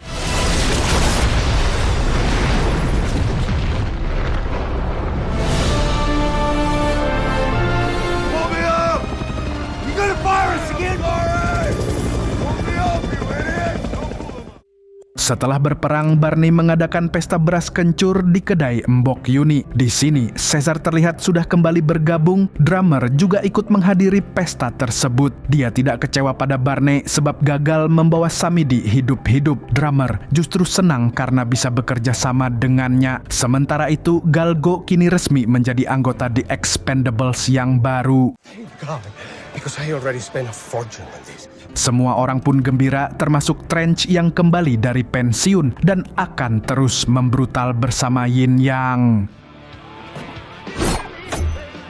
Dan film pun tamat. Enggak dong, kan masih ada The Expendables 4 lawan Iko Uwais. Film diawali dengan memperlihatkan sebuah pabrik kimia di Libya. Pabrik itu dijaga oleh jenderal Libya bernama Fezan beserta pasukannya. Namun tiba-tiba datang sekelompok teroris yang ingin mencuri sesuatu di sana. Kelompok brutal ini dipimpin oleh Rahmat Suwarto yang diperankan oleh sang ahli pencak silat tapi bukan anggota PSHT, tak lain adalah Mamang Iko Uwais. Rahmat adalah mantan pasukan khusus yang dikenal sebagai salah satu tentara paling brutal di Inggris.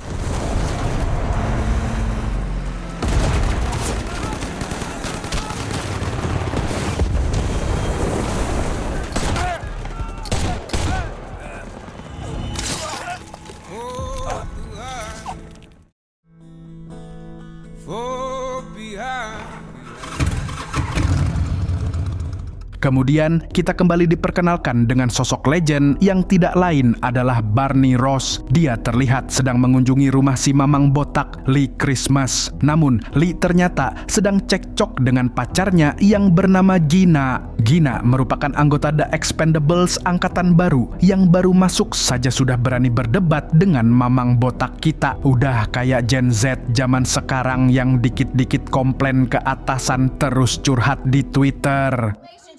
And feelings don't exist. I lost my ring at this bar. You.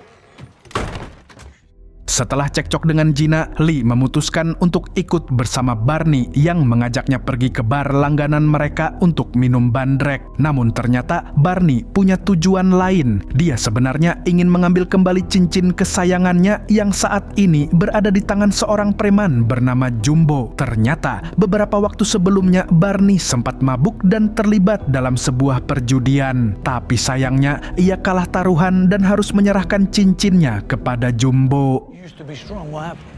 And you used to be hairy. I mean, thumb wrestling, like that. Namun karena Barney sedang nyeri otot, Barney pun meminta pertolongan Lee untuk mengambil cincinnya kembali. Tak lama kemudian, Jumbo pun masuk ke dalam bar. Seketika Lee pun terheran karena orang bernama Jumbo itu ternyata tidak Jumbo alias Cebol. Tanpa membuang waktu, Lee pun mengajak si Jumbo dan anak buahnya untuk baku hantam, dan yang menang akan menjadi pemilik cincin Barney. Walaupun satu lawan banyak, Lee berhasil membuat mereka seperti pecundang.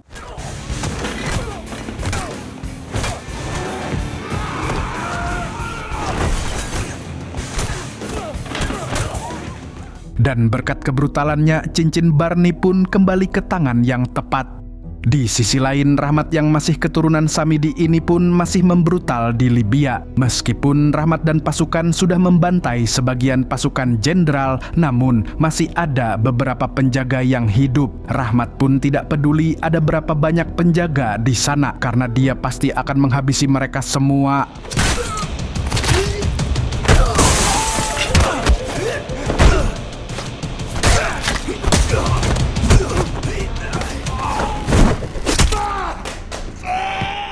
Di waktu yang sama, The Expendables sedang berkumpul untuk menjalankan misi baru. Selain anggota utama, mereka juga memiliki 2 anggota tambahan. Yang pertama, ada mantan pasukan khusus bernama Easy Day. Sedangkan yang satunya lagi adalah Galan. Dia merupakan anak dari Galgo yang sudah pensiun dari The Expendables. Sama seperti ayahnya, Galan juga memiliki kepribadian yang banyak bacot.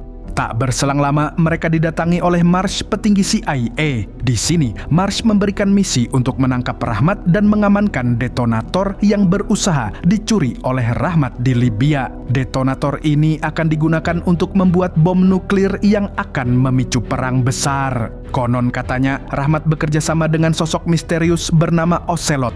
Sosok legend ini adalah musuh bebuyutan Barney, tetapi Barney sendiri pun tidak pernah melihat wujudnya. Bahkan sebagian orang mengiranya sebagai hantu, tapi yang jelas Ocelot adalah orang yang sangat kuat dan cerdik.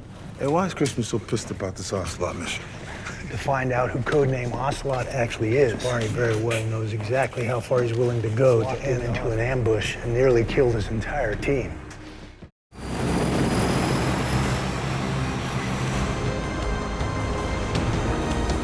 Tanpa berlama-lama, The Expendables pun langsung terbang ke Libya. Selama di perjalanan, mereka menghadapi masalah pertama bukan karena diserang atau mesin mogok, tetapi karena harus mendengarkan bacotan Galan sepanjang jalan. You know, Toro, what I'm talking about, right? Di sisi lain, Rahmat sedang menyiksa Jenderal Vezan dan bahkan telah membunuh istrinya. Jika si Jenderal tidak mau menyerahkan detonator bomnya, maka Rahmat akan membunuh anaknya. Karena terpaksa, Jenderal Vezan pun akhirnya memberitahu ruangan bom dan detonator serta kode keamanan untuk membukanya. Wise choice. The Expendables kemudian sampai di Libya. Namun anehnya, pesawat mereka langsung mendapatkan serangan padahal jarak dari lokasi penyerangan masih cukup jauh. Alhasil, Barney pun menurunkan seluruh tim untuk melawan antek-antek Rahmat. Sedangkan dirinya akan tetap berada di pesawat dan menyerang lewat udara. Saat sudah berada di bawah, Gunner langsung menembak Rahmat dari jarak jauh, tetapi semua tembakannya meleset. Oleh karena itu, mau tak mau mereka semua harus menyerang mereka secara ugal-ugalan.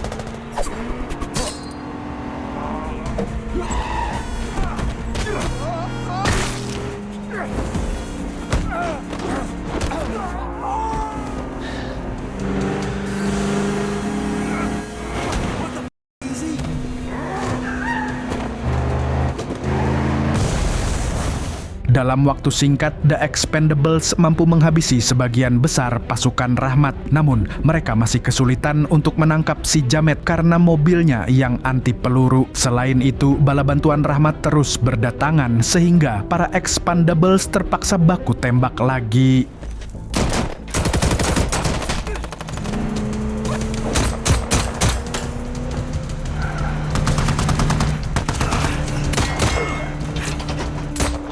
Di tengah baku tembak, tiba-tiba pesawat Barney ditembak oleh senjata otomatis milik Rahmat. Meskipun pesawatnya hampir jatuh, Barney tetap menyuruh Lee untuk fokus pada misi. Tetapi sebagai teman, Lee tidak mungkin membiarkan pesawat Barney jatuh. Alhasil, dia pun berbelok dan menabrakkan mobilnya ke senjata otomatis tersebut.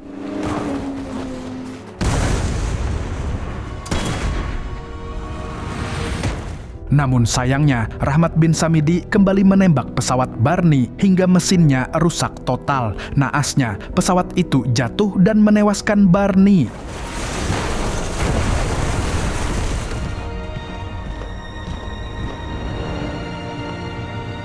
Bahkan, jasadnya pun terbakar dan hanya tersisa tulang dan cincin kesayangannya.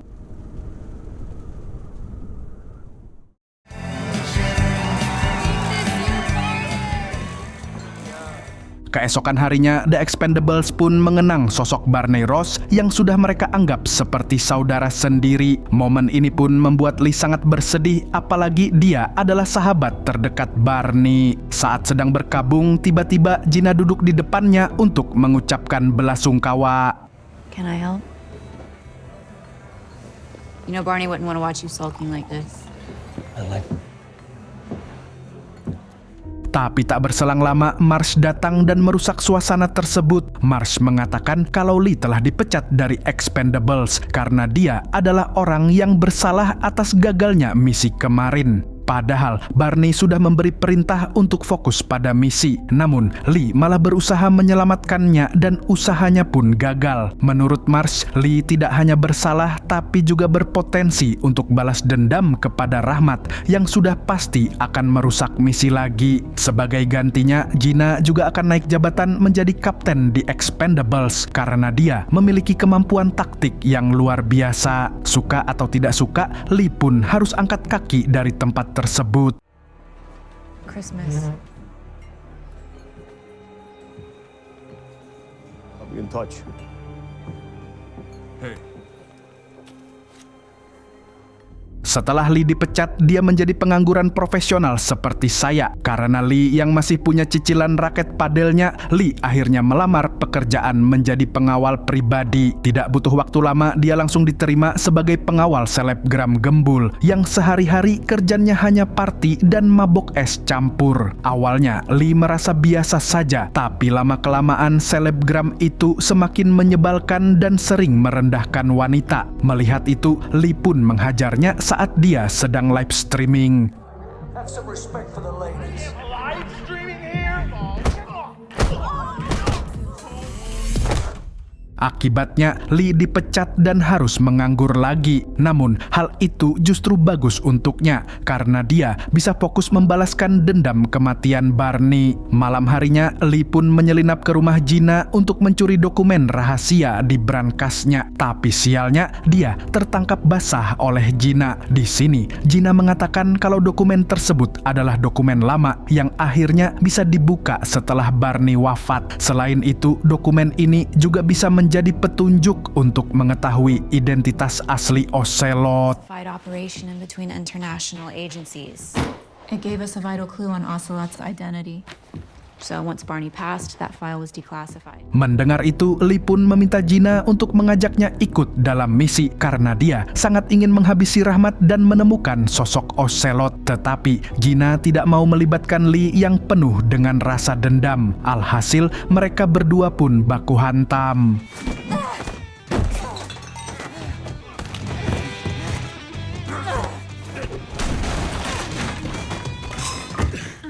First things first.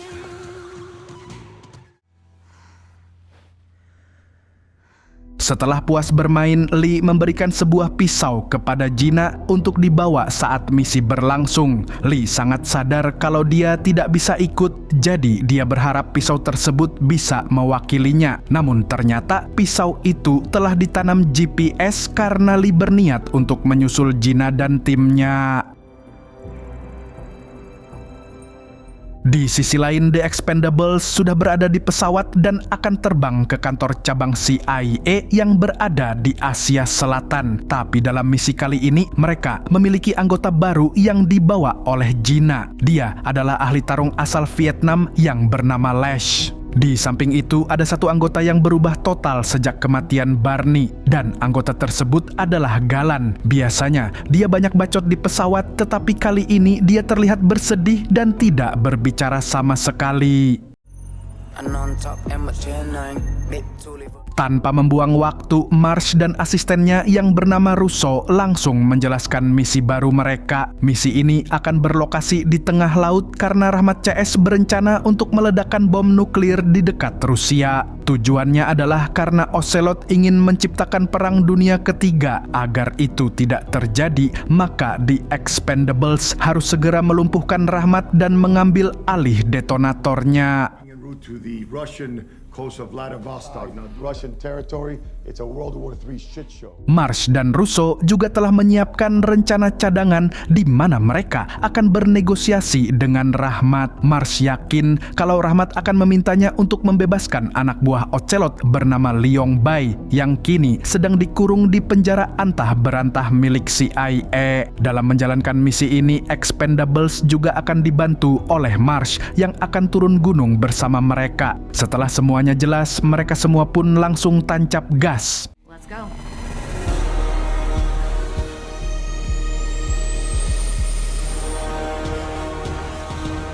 Is that next?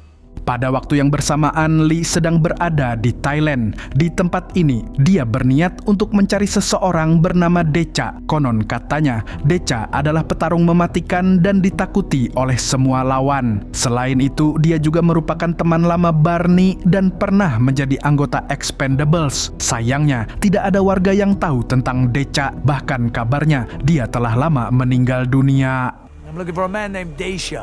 Decha is long gone. Alhasil, Lee pun memutuskan untuk mencari ke tempat lain dengan menggunakan kapal. Uniknya, kapal tersebut memiliki logo Expendables. Saat Lee akan pergi, tiba-tiba dia dihentikan oleh seorang tukang sapu yang ternyata ahli Muay Thai.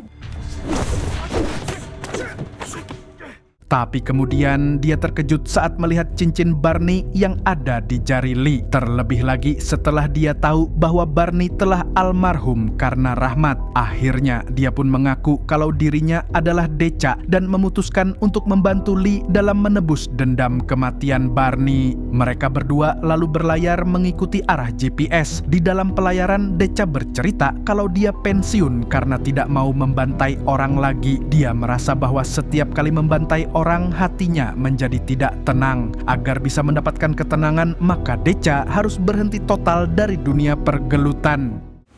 I had to stop before there was nothing left.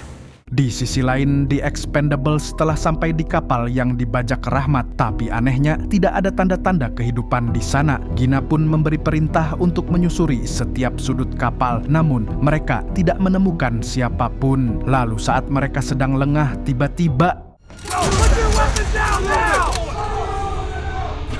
alhasil, mereka pun tidak bisa berkutik karena dikepung dari segala penjuru. Anak buah Rahmat lalu melucuti semua senjata Expendables dan mengurung mereka di kapal tersebut. Saat dikurung, para Expendables saling mencurigai satu sama lain. Mereka menduga kalau rencana penyergapan ini telah dibocorkan oleh seseorang. Selagi mereka berdebat, tiba-tiba tangan kanan Rahmat yang bernama Bok Bin Paijo masuk ke ruangan itu. Dia kemudian memukul Marsh dan membawanya ke hadapan Rahmat.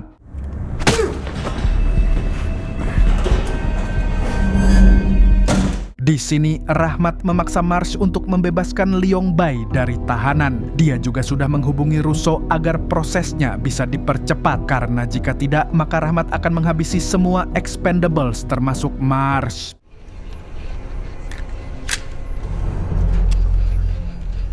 I can get you the authority. Di lain pihak, Lee dan Decha sudah sampai di dekat kapal. Namun sayangnya, Decha tidak ikut naik dan memilih untuk pulang saja. Lee pun bisa memaklumi keputusan tersebut. Akhirnya, dia naik ke kapal dengan seorang diri. Dia lalu menyelinap secara diam-diam, tidak berbunyi seperti kentut. Meskipun tidak berbunyi, tetapi baunya tetap mematikan. Namun sialnya, dia malah ketahuan oleh salah satu jamet. Alhasil, Lee pun membrutal sebelum waktunya. Lee kemudian masuk ke dalam dengan sangat tenang sambil melacak keberadaan rekan-rekannya. Tapi karena penjagaan di sana sangat ketat, dia pun tidak punya pilihan selain membrutal dalam mode senyap. Hebatnya, dia bisa membantai banyak penjaga tanpa menimbulkan suara berisik.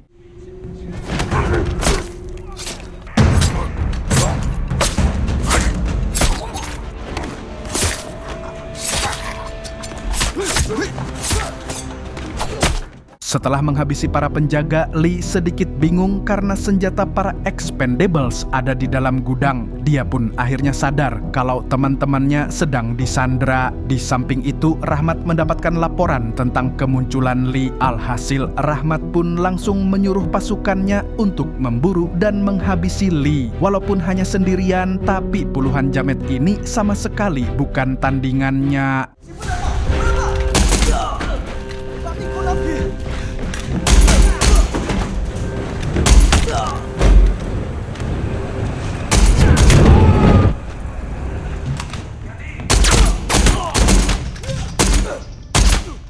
Kemudian dengan cerdiknya, Lee mencuri salah satu motor bersenjata di sana lalu ugal-ugalan di dalam kapal. Dia pun menjadi semakin sulit untuk dikalahkan.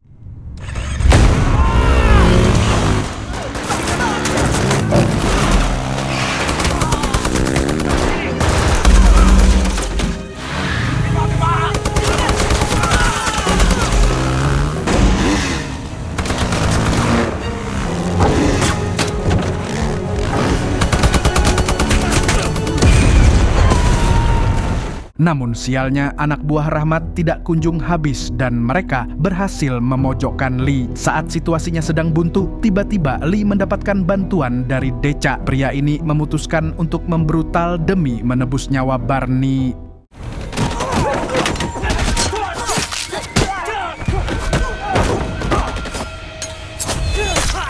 Lee pun sangat terkejut dengan skill bertarung Decha. Dia benar-benar hanya mengandalkan pisau dan bela diri, meskipun semua lawannya menggunakan senjata api.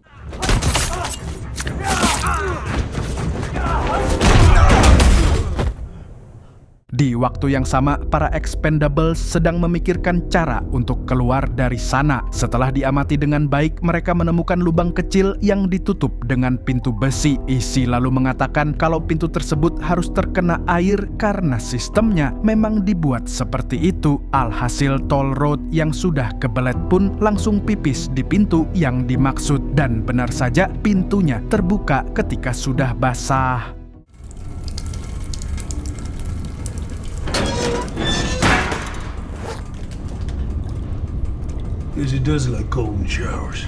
Ketika mereka berhasil keluar, Lee dan Decha justru baru masuk ke ruangan itu. Sialnya, Gina dan kawan-kawan kembali dihadang oleh anak buah Rahmat, sedangkan mereka belum mengambil senjata masing-masing. Tapi tiba-tiba,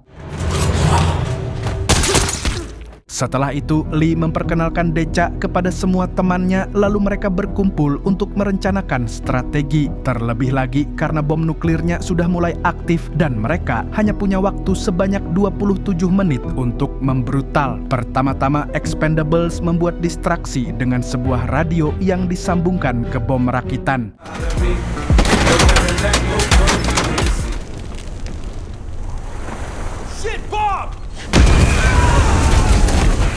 Saat bom sudah meledak, Lee dan kawan-kawan pun muncul dan langsung menghabisi musuh dengan gaya dan senjata masing-masing.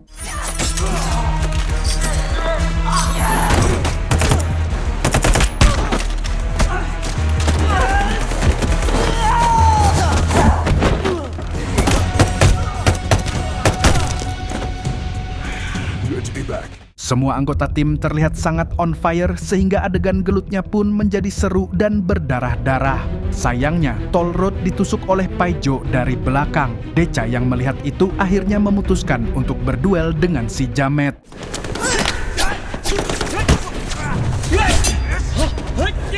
Tidak sendiri, Decha juga dibantu oleh Lash, si petarung dari negeri Nguyen. Alhasil, Paijo pun ketar-ketir dan berakhir tewas dengan sangat mengenaskan.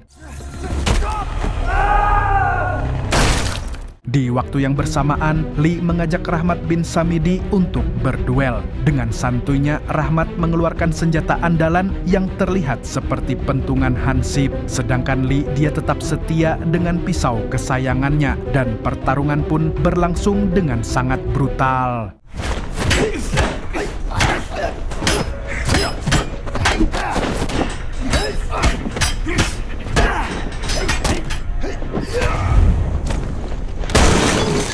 Lee cukup kewalahan saat menghadapi Rahmat karena Jamet itu menguasai jurus silat yang sulit ditebak. Tetapi berkat kecerdikannya, Lee mampu melihat celah dan berhasil membacok Rahmat dengan kapak.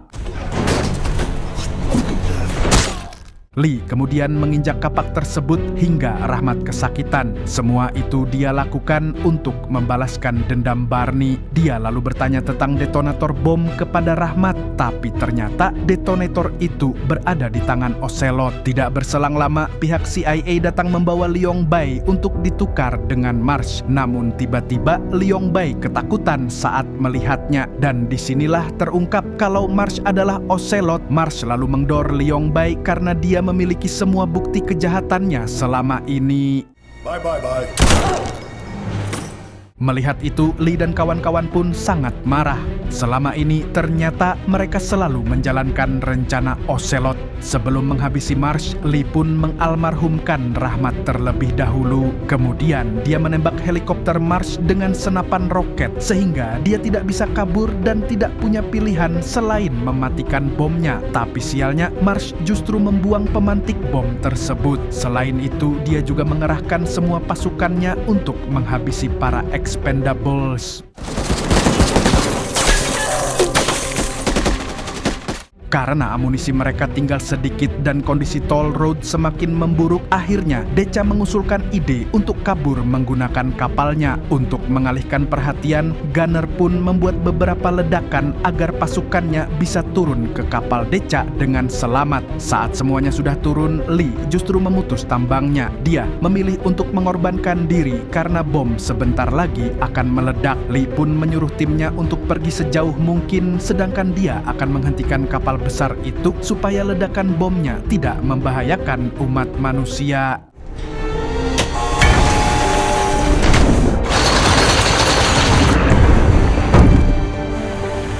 Marsh pun tidak tinggal diam. Dia langsung mengerahkan pasukannya untuk menjalankan kapalnya dan menghabisi Lee. Ketika Lee sudah pasrah, tiba-tiba ada serangan misterius yang menewaskan semua Jamet. Marsh yang tinggal sendirian akhirnya mengajak Lee untuk berduel 1 lawan 1. Tapi saat pergelutan akan dimulai, tiba-tiba dan tak disangka-sangka orang yang menembak Marsh adalah Barney. Entah bagaimana caranya, tapi bapak tuwir satu ini masih hidup dan sehat walafiat. Barney kemudian mengajak Lee untuk naik ke helikopter. Lalu dia menenggelamkan kapal tersebut agar bomnya meledak di bawah laut.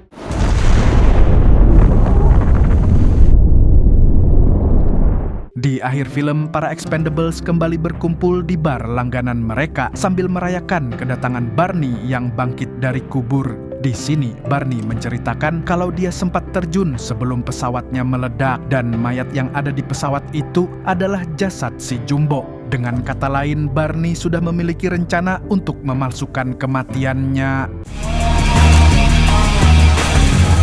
No landing here.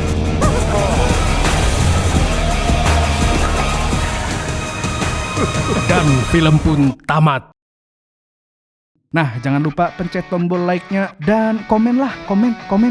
Oke, segitu dulu dari Mamang Tobi, sang pengangguran profesional, mengucapkan sampai jumpa di video selanjutnya. Nah, kalau begitu passwordnya apa nih Mas Yono? Pulung gundul pamit dulu.